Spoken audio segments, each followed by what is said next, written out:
Hello বন্ধুরা, আজ আমরা কথা বলবো একটা এমন কোম্পানি নিয়ে যেটা আমাদের জীবনের প্রতিটা কোণায় ঢুকে গেছে। গুগল। এই কোম্পানিটি যারা আমাদের search engine, YouTube, Gmail, Google map, এমনকি আমাদের ফোনের অপারেটিং সিস্টেম পর্যন্ত দিয়ে দিচ্ছে বিনামূল্যে। কিন্তু প্রশ্ন হলো, এত কিছু ফ্রি দিয়েও গুগল কিভাবে হয়ে গেল $2 ট্রিলিয়ন কোম্পানি?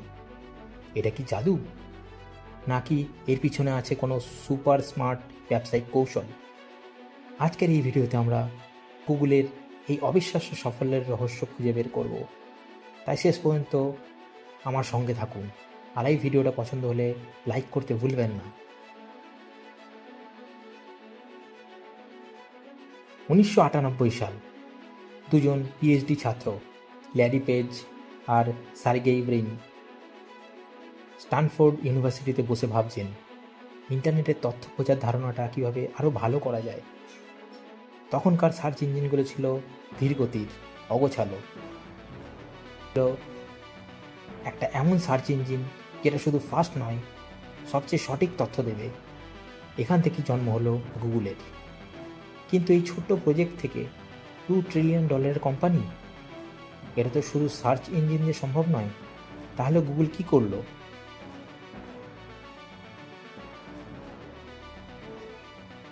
অ্যাডভার্টাইজিং গুগলের সবচেয়ে বড় রহস্য হলো তাদের অ্যাডভার্টাইজিং মডেল।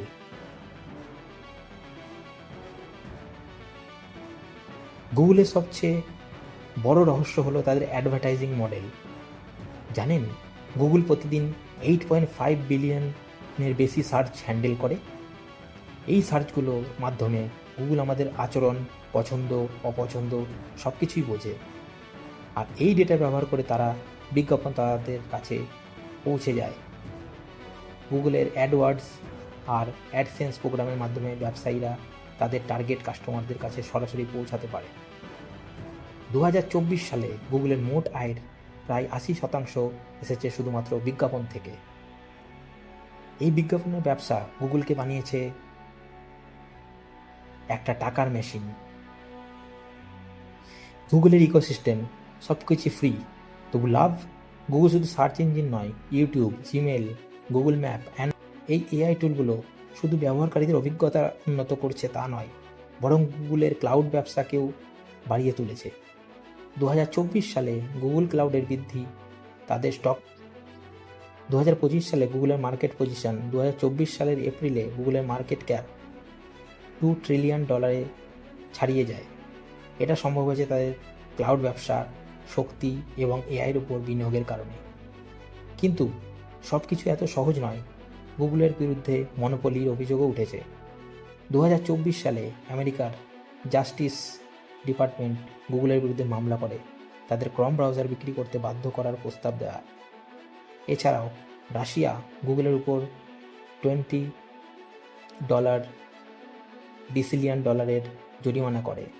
যদিও এটা বেশিরভাগই প্রতীকী, তবুও গুগলের ইনোভেশন আর তাদের ডেটা চালিত মডেল তাদের এই ঝড়ের মধ্যেও টিকিয়ে রেখেছে। গুগলের পথ সবসময় মসৃণ নয়। ডেটা প্রাইভেসি নিয়ে প্রশ্ন, অ্যান্টিট্রাস্ট মামলা এবং এআইয়ের নৈতিকতা নিয়ে বিতর্ক তাদের জন্য বড় চ্যালেঞ্জ। কিন্তু গুগল এগিয়ে চলেছে। 2025 সালে তারা ভারতে এআই চালিত ক্যান্সার স্ক্রিনিং, গুগল প্লের মতো নতুন ফিচার্স এবং পরিবেশ বান্ধব প্রকল্পের বিনিয়োগ করেছে। এছাড়া তাদের এআই জেনারেটেড কন্টেন্ট চিহ্নিত করেছে, যা ডিজিটাল নিরাপত্তার জন্য একটা বড় পদক্ষেপ।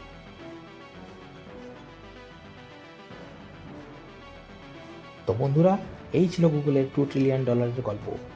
একটা সাধারণ সার্চ ইঞ্জিন থেকে শুরু করে আজ গুগল আমাদের জীবন অবিচ্ছেদ্য অংশ। কিন্তু এই সাফল্যের পিছনে রয়েছে তাদের স্মার্ট ব্যবসায়িক মডেল, এআইয়ের শক্তি আর আমাদের ডেটার ব্যবহার। এখন আপনার মতামত কি? গুগলের এই আধিপত্য কি ভালো, নাকি এটা আমাদের প্রাইভেসির জন্য হুমকি? কমেন্টে জানান।